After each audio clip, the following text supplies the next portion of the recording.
अस्सलाम वालेकुम वरहमतुल्लाहि वबरकातुहू। मेरे दोस्तों, जैसा कि कल मैंने आप लोगों के सामने एक वीडियो पेश की थी जिसमें मौलाना इलियास कादरी साहब ने रोज़ा टूट जाने के बारे में बताया था कि कौन से छोटे छोटे मसले हैं जिनसे हमारे रोज़े टूट सकते हैं। तो हमें उम्मीद है कि वह वीडियो आप लोगों को पसंद आई होगी और उससे आपके छोटे छोटे मसले भी बहुत आसानी से हल हो सकते हैं। तो इसी के मुतालिक आज हम एक वीडियो मौलाना इलियास कादरी साहब की फिर से लेकर हाजिर हुए हैं। उसमें मौलाना इलियास कादरी साहब ने बताया है कि रोज़ा किन किन चीज़ों से नहीं टूटता है।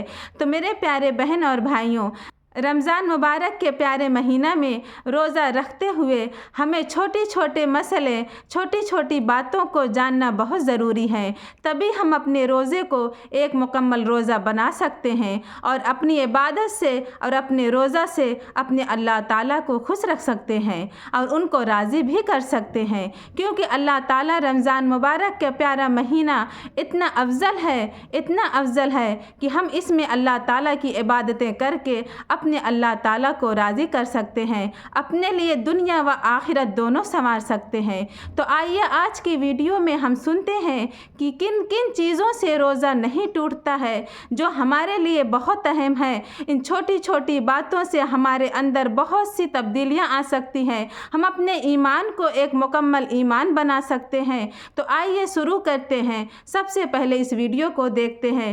रोज़े की हालत में सो रहे हैं और उसमें गुस्ल फ़र्ज हो गया तो कहते हैं कि रोज़ा टूट जाता है, आप क्या फरमाते हैं? नहीं टूटता। कुछ लोग ये भी समझते हैं कि थूक या बलगम निगल जाने से, अंदर ले लेने से रोज़ा टूट जाएगा या मकरूह होगा। इस बिना पर वो बार बार थूकते ही चले जाते हैं। तो इस मुतालिक आप क्या फरमाते हैं? थूक और बलगम जितना भी हो निगल गया तो रोज़ा नहीं टूटेगा। अलबत्ता तबई कराहत की सूरतें भी इसमें होती हैं, या ये कि ज़्यादा थूक मुंह में जमा करके निगला तो ये भी नापसंदीदा है। अलबत्ता रोज़ा नहीं टूटता इससे। ये इरशाद फरमाइए कि ये कहते कि रात में अगर गुस्ल फ़र्ज हो जाए तो अब रोज़ा शुरू होने के बाद कुली या नाक में पानी इफ्तार के वक्त अब ही मतलब डालेंगे, इससे पहले नहीं डालेंगे। गुस्ल तो करना है, चाहे वो रोज़ा शुरू हो गया है तो उसमें यह कि गरगरा ना करे, मगर यह कि हल्की जड़ तक एहतियात से पानी तो पहुंचाना होगा उसको हर जगह पर। और नाक में भी पानी थोड़ी एहतियात से चढ़ाना है कि दिमाग में ना चढ़ जाए। अगर दिमाग में पानी चढ़ गया तो रोज़ा टूट जाता है, जबकि रोज़ा याद हो। और ये वुज़ू में भी एहतियातें करनी है। क्या उल्टी आने से रोज़ा टूट जाता है? वॉमिटिंग उल्टी खुद ब खुद कितनी ही आए, चाहे बाल्टी भर जाए, रोज़ा नहीं टूटता। अलबत्ता खुद ही जानबूझकर मसलन उंगली वगैरह मुंह में डालकर उल्टी की और वो मुंह भर हो तो रोज़ा टूट जाता है, जबकि रोज़ादार होना याद हो। अच्छा, मुंह भर के माना ये होते हैं कि जैसे इसको तकल्लुफ के बगैर रोक ना सके, यूं करके रोका तो ये तकल्लुफ हो ना, रुक गई, वरना ये फाटक खुला रहता तो दर्र करके जा रही थी।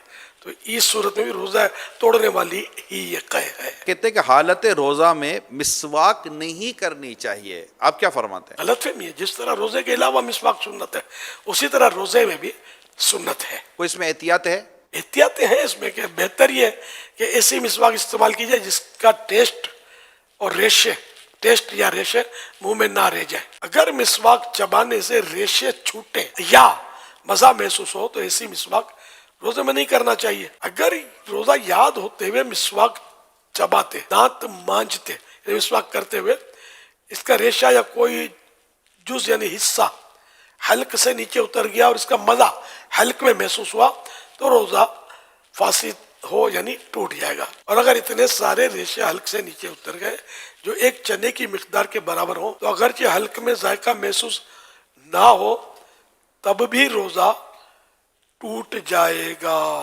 ये भी ये बात आई है कि जब तक अजान होती रहे सहरी और खाना पीना जारी रखा जा सकता है। रोज़े से अजान का ताल्लुक नहीं है। इफ्तार भी, अब जहाँ मस्जिदें नहीं है, आवाज़ ही नहीं आती अजान होगी तो क्या करेंगे?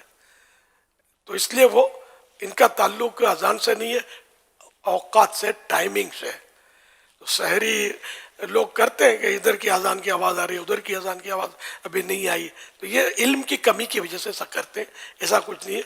टाइम अजान नमाज के लिए होती है। कहते हैं कि ये चोट वगैरह लगने पर जो खून निकल आने या खून टेस्ट करवाने से रोजे पर कोई असर नहीं पड़ता, आप क्या फरमाते हैं? दुरुस्त है जिसने कहा कि रोजे पर कोई असर नहीं पड़ता। रोजे में इंजेक्शन लगाने से क्या रोजा टूट जाएगा? जी नहीं, अब ये कहा गया कि रोजे में इत्र या खुशबू सूंघने से रोजा टूट जाता है, ये भी गलत फहमी है।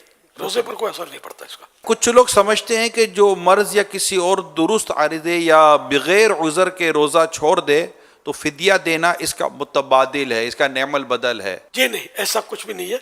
सिर्फ वो शेख फानी के लिए कि ऐसा बूढ़ा आइंदा उसको रोजा रखने की ताकत आने की उम्मीद नहीं है, ऐसा कमजोर पड़ गया है, रोजा बर्दाश्त होता ही नहीं है, तब जाकर फिदिया की सूरत बनेगी। इसमें भी ये देखना होगा कि अगर ये गर्मियों में नहीं रख पा रहा, ये सर्दियों में रख लेगा, तो रमजान शरीफ अगर गर्मी में तो सर्दी में कज़ा कर ले, फिदिया अब भी नहीं है। अच्छा, अब भी यानी कि दोनों सीजन में इसकी कैफियत है कि नहीं कर सकेगा ये रोजा रख, और इसने फिदिया भी अदा कर दिया। एक रोजे का फिदिया होता है एक सदका फितर की मिकदार। तो अच्छा, अब इसने फिदिया भी दे दिया, सब कुछ कर लिया, और फिर इसमें ताकत आ गई रोजा रखने की, तो वो फिदिया नफल सदका हो गया। ओके। और रोजा कज़ा करे।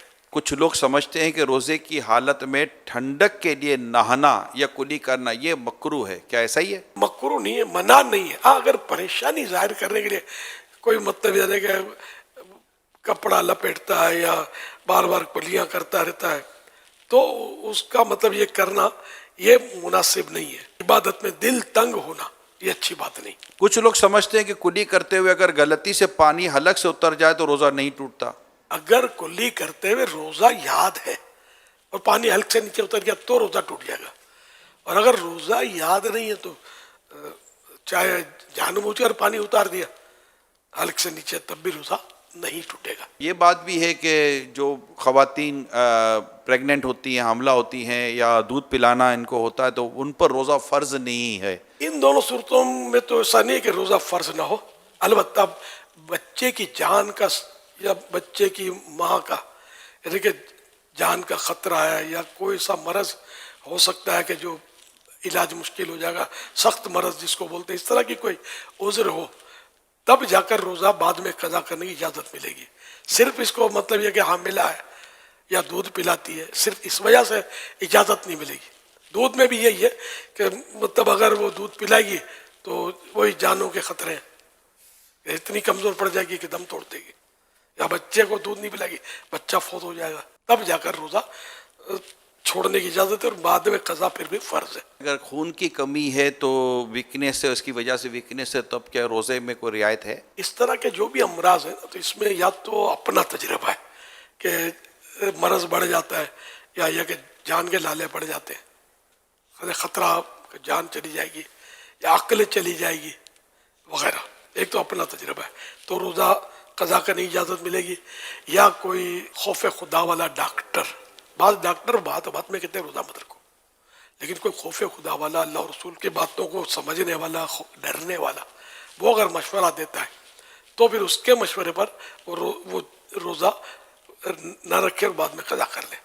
वो यही कि अगर जो मैंने सूरत बताई कि मर्ज़ बढ़ जाएगा या देर में अच्छा होगा या जान चली जाएगी या अक्ल चली जाएगी। मेरे दोस्तों, वीडियो आप लोगों को कैसी लगी कमेंट बॉक्स में ज़रूर बताइएगा, और मुझे उम्मीद है और यह पूरा यकीन है कि इस वीडियो को देखने के बाद इंशाअल्लाह आप अपनी छोटी छोटी गलतियों को सुधार सकते हैं और अपने रोज़ा को एक मुकम्मल रोज़ा बना सकते हैं, और हम अपने आका दो आलम सल्लल्लाहु तआला अलैहि वसल्लम की छोटी छोटी सुन्नतों को सीख करके, उनकी छोटी छोटी बातों को सीख करके अपने ईमान के अंदर एक रोशनी जगा सकते हैं।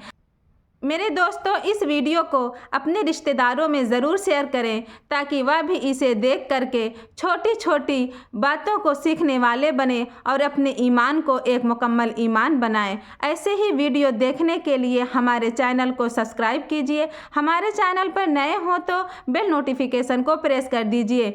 मिलते हैं एक नई वीडियो के साथ, तब तक नमाज़ों की पाबंदी के साथ अपना ख्याल रखें। अल्लाह हाफिज़।